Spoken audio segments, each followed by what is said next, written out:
I will consider his release if the people can figure out exactly where they're going to go with this and have the OIC. I'd ask them to hurry up and do it. I don't want to leave him in jail, but he's made his bed and that's where he is now. But I got to figure out that everybody else in this whole system is safe, not just you. You can take it. Dad, don't do it. Thank you, Your Honor. Thank you, Your Honor. Court does call the case People versus Cameron Larry. Good morning, Your Honor. Ray Ken has assistant attorney for the people. Thank you, Your Honor. Alex Warren Green on behalf of Mr. Larry. Mr. Larry, could you aim for the judge? Cameron Larry. Your Honor, it's the date and time for a bond hearing requested by the defense. Leading up to that, I had an opportunity to negotiate with the people. I believe we have reached a resolution. Mr. Larry has executed an advice of rights. I've provided the plea form along with the advice of rights signed by my client to the court. All right. Court, the plea form indicates that the defendant would be pleading to added count 3 of aggravated domestic violence, the 1-year offense. Upon a successful plea to that charge, counts 1 and 2 would be dismissed. Defendant is also agreeing to attend Accountable Choices, a 52-week level 3 program, and rest on all counts, if any. There's also an agreement that the prosecutor will recommend sentencing under 7694A. That's the court's full understanding. And that's our full understanding. Thank you, Your Honor. May I have him sworn? You solemnly swear and affirm the testimony you're about to give will be the truth, the whole truth, and nothing but the truth, so help you God. Sir. State your name, please. Cameron Larry. All right. Sir, it is this court's understanding that you are going to be pleading no contest to the charge of aggravated domestic violence. That is a misdemeanor punishable by up to 1 year incarceration or $1,000 fine plus court costs. Do you understand that? I do, Your Honor. All right. Do you understand what a no contest plea is? I do, Your Honor. All right. 2 things about it I have to make sure that you. And the first thing is that it means that you're not further desirous or wanting to contest this charge. You understand that? I do, Your Honor. Second thing you need to understand is that for purposes of sentencing, the court will treat you as pled guilty. You understand that?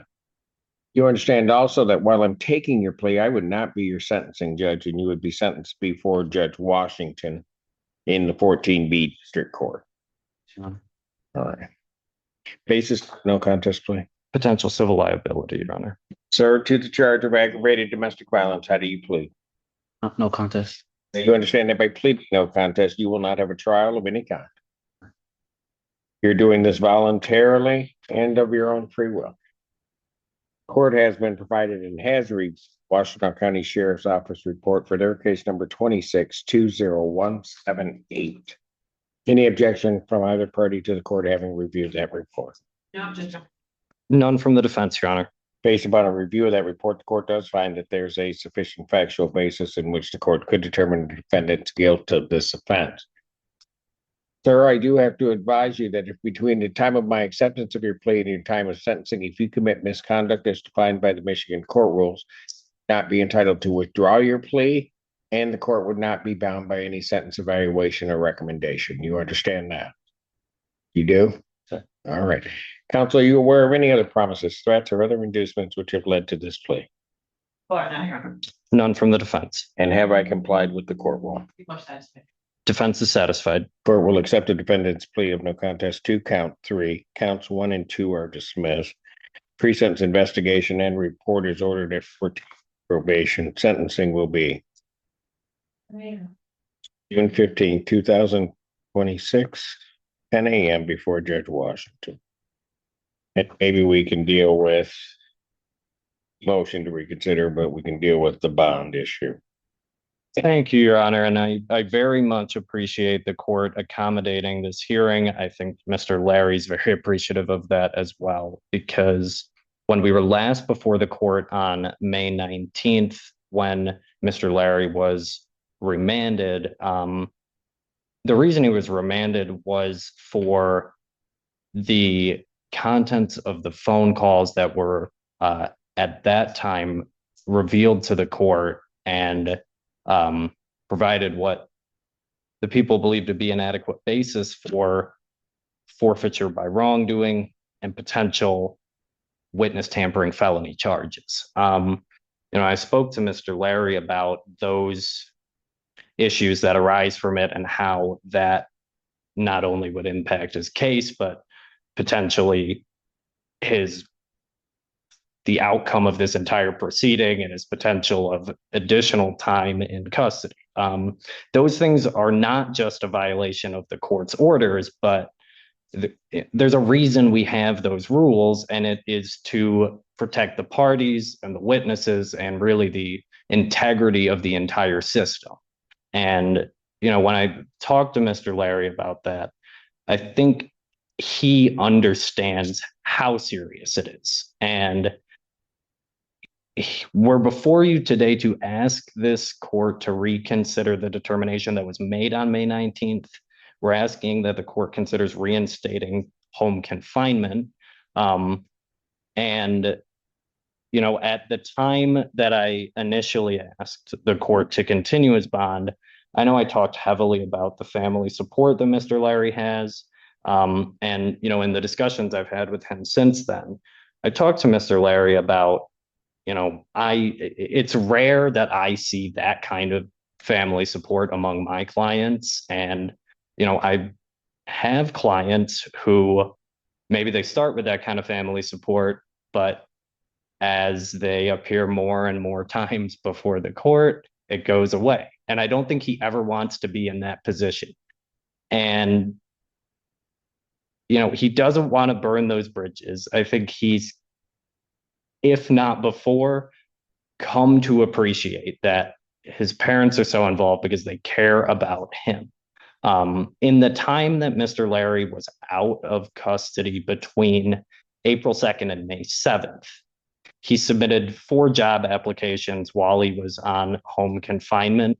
And I apprised the court that he, wanted to enroll in community college, but that's not exactly a remote goal. It's something he was scheduled for orientation on April 3rd, and subsequently violated the court's orders, got himself put into custody on April 2nd.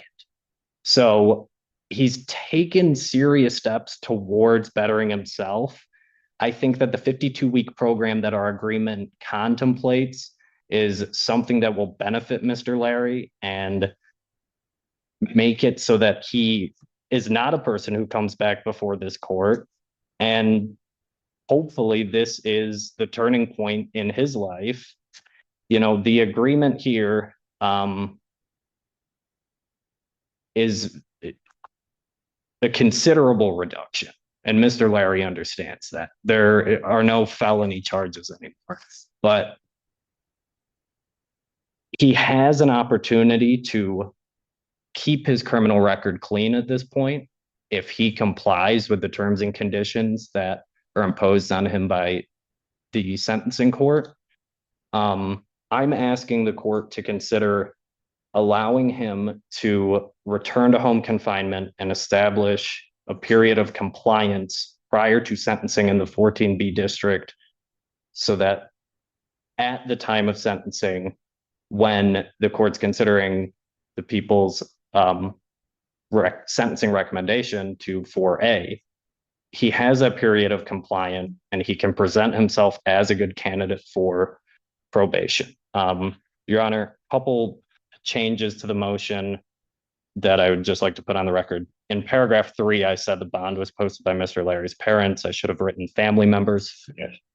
In paragraph 21, I said, in addition to the orders I listed, a GPS hot zone tether, I conflated that with home confinement. Yes. But thank you, Your Honor. Your Honor, and Your Honor, first of all, people didn't respond via motion response.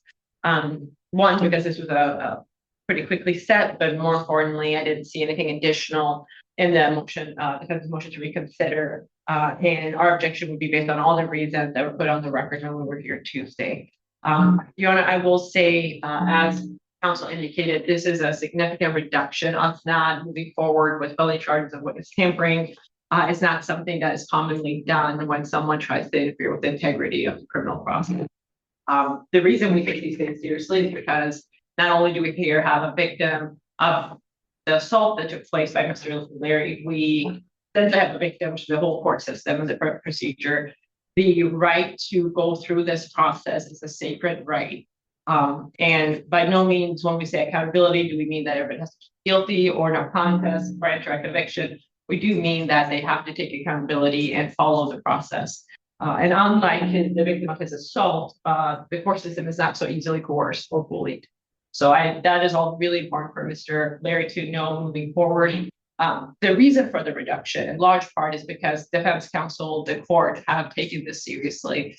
I have full faith with the counsel and the court that Mr. Larry will be properly informed about the consequences if he does choose to continue violating the rules, the laws, and the conditions that were put in place. With that, though, also comes great responsibility on his part to make sure that now that he's been given this chance, now that he has been fully informed of the consequences of his actions, he chooses to do the right thing. Based on his age and lack of criminal history, has been offered to make at this stage, it was done early enough before we dwell deeper into the witness tampering investigation. And it's really his opportunity to really change the outcome of his life moving forward. With all of that, Your Honor, I'm going to leave the court's discretion regarding the motion. The court is not only aware of this case and the factors that would play into it, but also very aware of the dynamics that go into these types of cases. The court also knows my position on these types of cases. All right. Larry? Your Honor.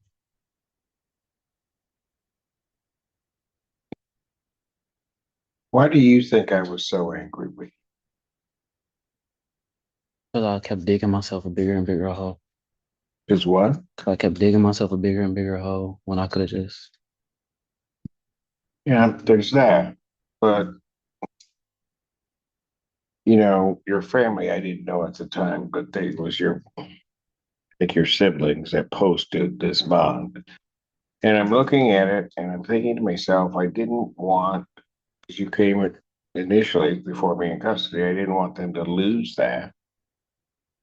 I felt you had enough family support out there that you could do the right thing. The problem was I didn't know everything that had happened.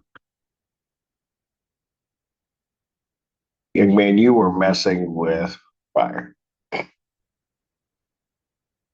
in ways that, quite frankly, you don't even understand by doing what you did.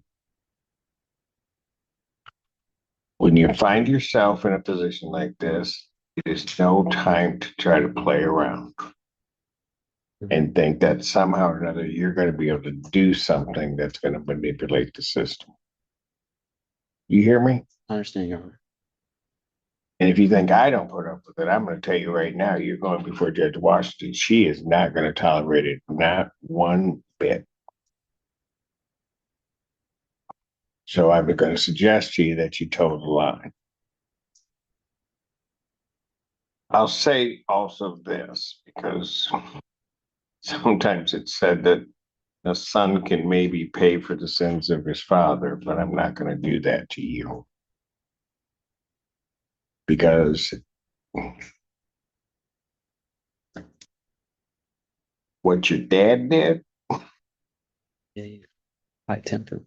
if I were, and I'd keep you locked up. No one ever goes out of this courtroom that way. And if he doesn't hear it somehow or another, you can let him know that. Well, All right. And to let him know that I am at least somewhat forgiving. Okay. Your Honor. What I'm going to do is previous bond to $10,000 that's already been posted. 10% that's already been posted. All the previous bond conditions, including the home confinement tether, is reinstated. Okay. Your Honor. You. Your Honor. Right, yes, I'm sorry, before we leave, a reminder that is, obviously, Mr. Larry is aware that he has to contact the victim, that also family members or friends are not to contact them. You understand that, young man? And so I expect you to abide by that one. If nothing else, I hope you learn that from this. All right? You might want to just tell your father that too. Okay? Thank you.